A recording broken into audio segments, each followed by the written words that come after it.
개인회생 직전에 신용카드를 사용해도 괜찮을까? 이게 채무자들한테는 참 큰 유혹으로 다가오거든요. 요즘에 스마트폰 페이나 신용카드 안 쓰는 사람이 없잖아요. 저도 현금을 안 가지고 다니는데 회생을 앞둔 채무자에게 마지막 카드 사용이 독이 든 사과가 될 수 있는 거죠. 채무자라면 누구나 한도 끝까지 다 써버리고 그 다음에 신청하면 되지 않나, 이런 고민이 한 번쯤 들만하거든요. 어차피 탕감 받을 건데 다 써버리면 어떤가, 그런 생각이 들 수 있거든요. 그렇지만 얄팍한 거짓말이 법원에게 통할 리는 없겠죠. 제가 걱정하는 거는 합법적으로 빚을 탕감받을 수 있는 기회가 그렇게 많지 않은데 무리하게 신용카드를 쓰다가 소중한 기회를 날려버릴까봐 그게 더 큰 손해라서 그게 걱정이 되는 것입니다. 일단 법원에서는 현미경을 들이대고 굉장히 깐깐하게 검토를 합니다. 개인회생 직전에 카드를 많이 쓰면 변제금 폭탄이 나올 수 있다, 일단 이렇게 단순화해서 이해를 하시고요. 개인회생 재판을 시작하면 법원은 그 카드 어디에 썼나 이걸 먼저 확인을 하겠죠. 대체로는 최근 1년 동안 카드 사용한 내역을 검토하는데 2년치 제출하라고 할 수도 있습니다. 여러분이 계좌정보통합관리 시스템에 들어가시면 자기가 사용하던 카드 내역이 전부 다 나오거든요. 그러니까 카드 있는 거 숨기면 되지 않느냐, 카드 채무 한두 개 빼면 되지 않느냐, 그렇게 되지 않습니다. 숨길 수 없습니다. 단 카드 사용한 내역을 전부 다 소명하라는 건 아니고 카드 한 번 결제할 때 50만원에서 100만원 이상 결제한 거 법원이 금액을 정해주는데 그 금액 이상만 소명을 하면 됩니다. 자, 카드 채무가 문제가 된다면 결국은 셋 중에 하나겠죠? 마트나 백화점이나 아울렛 이런 데서 결제했거나 현금 서비스나 단기 대출 받았거나 카드론으로 상대적으로 장기 대출을 받았거나 결제했든 빌렸든 이 내용 중에 하나가 되겠죠. 법원에서는 재판을 시작하면 어디에 사용했는지 소명하라고 보정 권고를 내리는데 중요한 것은 말로만 해서는 통과할 수 없다는 겁니다. 법원에서는 카드론 받아서 어디 썼는지 또는 카드 결제할 때 건당 50만원 이상 쓴 거, 100만원 이상 쓴 거, 그거 어디에 썼는지 물어보는데 채무자님들 다들 말로는 그렇게 하시죠. 생활비 썼다, 필요해서 썼다, 이렇게 말씀하시는데 말로만 한다고 통과하는 게 아니고 소명 자료가 있어야 합니다. 카드를 결제한 거 같은 경우는 카드 내역 발급받으면 어디에서 결제했는지 내역이 다 나오잖아요. 그렇지만 카드론으로 돈을 빌린 경우에는 그 돈을 어디에 썼는지 소명을 해야 되는 거죠. 예를 들어서 기존 채무를 상환했다 그러면 신한은행 채무를 변제했다면 이체한 내역이 있을 거 아니에요. 그런 이체 내역 같은 소명 자료가 있어야 한다는 것입니다. 참고로 이 질문도 굉장히 자주 받는 건데 저는 오랫동안 신용불량자로 살아서 신용카드를 사용 못했습니다. 저는 구치소나 교도소에 몇 년 있다 나와서 신용카드 사용 내역이 없습니다, 이렇게 말씀하시는데 없으면 없다고 제출하면 됩니다. 없는 게 문제 되진 않으니까 이런 거는 큰 문제가 되지 않습니다. 자, 이런 식으로 신용카드 사용 내역을 소명을 시켰는데 대출받은 돈이든 물건 사고 결제한 돈이든 간에 사용처를 제대로 소명하지 못한다거나 도박이나 명품 등 사치 낭비성 지출이 있다면 어떻게 되는가? 법원은 이렇게 생각하는 겁니다. 그거는 필수적인 생활비가 아니기 때문에 이미 허공으로 사라진 돈이지만 당신 주머니에 남아있다고 간주를 하겠습니다. 실제로는 쓰고 없는데 관념상 생각으로 채무자의 주머니에 남아있다고 간주를 해버리는 거죠. 내가 3천만원 탕진했다면 그 3천만원은 내 주머니에 없지만 내 주머니에 남아있다고 간주를 해버리니까 나의 재산이 3천만원이 늘어나는 것입니다. 자, 예시를 한번 봅시다. 개인회생에서는 청산가치 이상 변제를 해야 되죠. 청산가치는 나의 재산과 유사하다고 보시면 되는데 만약에 개인회생 신청하기 직전에 나쁜 마음을 먹고 신용카드 바짝 땡겨 쓰고 개인회생으로 탕감받으면 되겠네, 이런 생각으로 7,200만원치 사치 탕진을 하고 개인회생을 바로 신청했다고 가정을 한번 해봅시다. 그러면 7,200만원은 탕진하고 사라진 돈이지만 나한테 남아있다고 간주를 하니까 나의 재산가치, 나의 청산가치는 7,200만원이 되는 거죠. 나는 변제기간 36개월 동안 7,200만원 이상 변제를 해야 되니까 7,200 나누기 36개월 하면 한 달에 200만원 이상 변제를 해야 되는 겁니다. 어떤 채무자가 사치 탕진한 거 없이 정직하게 최선을 다해서 마지막까지 이자 내고 돌려막기 하고 이렇게 개인회생을 신청했다면 월급 200만원 빼기 1인 생계비 154만원 하면 한 달에 46만원씩 36개월을 변제하니까 1650만원 정도 변제하고 나머지는 탕감받게 되는 거죠. 근데 내 친구 누구 개인회생해서 결과 잘 나왔다고 하더라, 내가 사업자라서 카드사에서 대출 많이 나오는데 이거 대출 바짝 땡겨가지고 개인회생 해보겠다, 이런 식으로 7,200을 땡겨 써버리면 청산가치에 7,200이 반영되니까 7,200 나누기 36개월 하면 한 달에 200 이상 변제를 해야 되는 거죠. 원칙적으로는 월 200 이상 7,200 이상을 변제해야 되는데 월급이 200밖에 안 되면 법원이 형편을 좀 봐줄 수는 있거든요. 1인 생계비 154가 아니라 100만원으로 줄여서 200 빼기 100만원은 한 달에 100만원 변제해라, 그것도 36개월이 아니고 60개월 변제해라, 그러면 총 6천만원 정도 변제할 수 있으니까 7,200까지는 변제 못하지만 6천까지는 변제할 수 있겠네, 일종의 페널티를 가하는 하는 거죠. 이렇게 통과를 시키거나 또는 탕진 금액 대비 월급이 너무 작다면 생계비 감액이나 변제기간 연장 같은 수도 통하지 않기 때문에 그럴 때는 그냥 기각이 될 수도 있습니다. 법원이 철퇴를 때리는 대표적인 사례 4가지를 안내해 드리겠습니다. 남성들 같은 경우는 모바일 토토, 모바일 카지노, 모바일 도박 이런 거 많이 하시죠. 강원랜드 출입하는 거는 말할 것도 없고 과천 경마도 전부 다 탕진 사례에 들어갑니다. 코인이나 주식 같은 경우는 대부분의 법원에서는 이제 청산가치에 반영하지 않는 걸로 규정을 바꾸었지만 아직 일부 법원에서는 반영을 하고 있습니다. 여성들 같은 경우는 남자들에 비해서 도박 같은 거는 잘 안 하시는데 백화점이나 아울렛에서 반복적으로 물건을 산다거나 과소비 말하는 거죠. 명품을 많이 산다거나 또는 나의 건강 증진 목적이 아니라 치료 목적이 아니라 미용 목적으로 피부과나 성형외과에서 결제한 것 이런 것들이 낭비 사례로 취급받습니다. 그리고 현장에서 시공일 하시는 분들 보면 자기 밑에 직원들 관리한다고 데리고 가서 술도 한잔 사주고 노래방도 데리고 가고 이런 경우가 있거든요. 이런 것들도 과도하면 사치탕진으로 간주를 받아서 청산가치에 반영될 수 있고 또 다른 악용 사례가 카드론 바짝 땡겨가지고 은행 채무는 변제를 안 했는데 내 아버지한테 빌린 돈, 내 배우자한테 빌린 돈, 나의 친한 친구한테 빌린 돈만 먼저 갚아주는 거죠. 소위 편파 변제라고 하는데 이런 경우도 채권자 평등의 원칙을 위반했기 때문에 그렇게 편파 변제한 것이 청산가치에 반영되는 것이 원칙입니다. 자, 카드 관련해서 또 하나 문제가 되는 게 있는데 카드 깡이거든요. 내가 신용도가 떨어져서 더 이상 대출이 나오지 않는데 어디에 전화해서 대출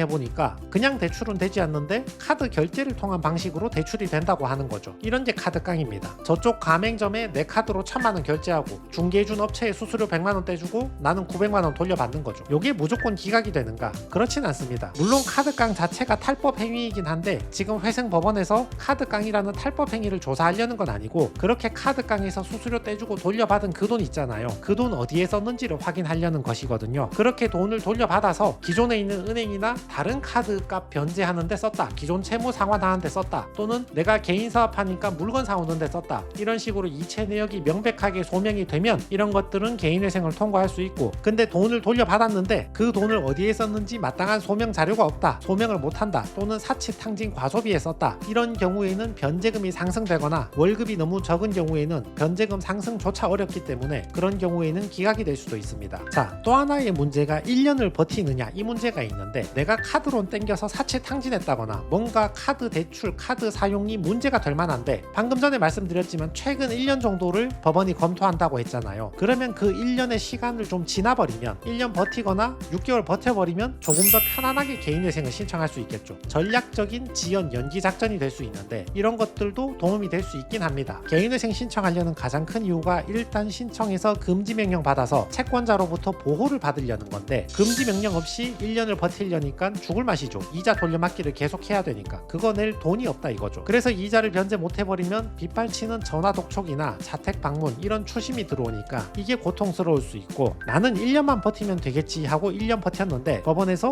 2년치 자료를 제출하라 이렇게 보정 권고가 나와버리면 아무 의미 없는 1년의 고통이 되겠죠. 그러니까 개인회생 신청하기 직전에 무턱대고 카드를 마구 사용하고 어차피 탕감 받을 건데 바짝 끓고 집어넣어서 다 탕감 받아야지 이런 식으로 안일하게 생각하는 것은 자해 행위가 될 수 있습니다. 다음의 경우에는 걱정하실 필요 전혀 없습니다. 개인회생 신청하기 직전에 신용카드 사용했다고 다 문제되는 게 아니고 다음 4가지는 문제가 없거든요. 첫 번째는 생활비 쓴 거요. 마트에 가서 식재료 썼다거나 공과금 냈다거나 전기세, 휴대폰 요금 냈다 이런 것들은 문제가 안 되고 두 번째 병원비도 별 문제가 안 됩니다. 내가 아프든 가족이 아프든 필수적으로 치료를 위해서 병원비를 썼다 이런 건 큰 문제가 안 되고 연체를 막기 위해서 기존 채무 돌려막기 했다 기존 채무 상환했다 이런 것도 문제가 되지 않습니다. 삼성카드에서 땡겨서 현대카드 갚았다 이런 건 문제 안 되고 현대카드 땡겨서 신한은행 채무 갚았다 이런 것도 별 문제가 되지 않습니다. 네 번째 위와 같이 필수 생활비, 병원비, 기존 채무 돌려막기로 사용했다면 소명 자료하고 영수증만 있다면 별 문제가 되지 않습니다. 다시 말해서 대출 카드론을 받아서 현금으로 들고 있다가 썼다 그러면 아니 뭐 내가 쓸 때마다 매번 영수증을 챙겨놨다면 문제가 없겠지만 현금 쓴 사람은 매번 영수증을 챙기는 게 쉽지가 않잖아요. 그런 경우에 문제될 수 있는 거고 그게 아니라 그냥 카드론 땡겨서 계좌에 들어왔는데 자동이체나 또는 들어온 돈을 체크카드나 또 다른 신용카드로 사용했다 이런 경우는 이체 내역, 카드 사용 내역이 전부 남아있으니까 큰 문제가 되지 않습니다. 실제 사례를 봅시다. 계좌정보 통합 관리 시스템에 들어가면 이런 식으로 자기의 카드 정보에 대해서 전부 다 조회가 가능하거든요. 숨길 수 없습니다. 전부 다 나옵니다. 이런 식으로 내가 어떤 카드를 갖고 있는지 다 나옵니다. 법원에서 이런 식으로 보정 권고를 내립니다. 카드론을 받았는데 타인한테 이체한 경우에는 그게 기존 채무를 갚았다 하더라도 어떤 관계인지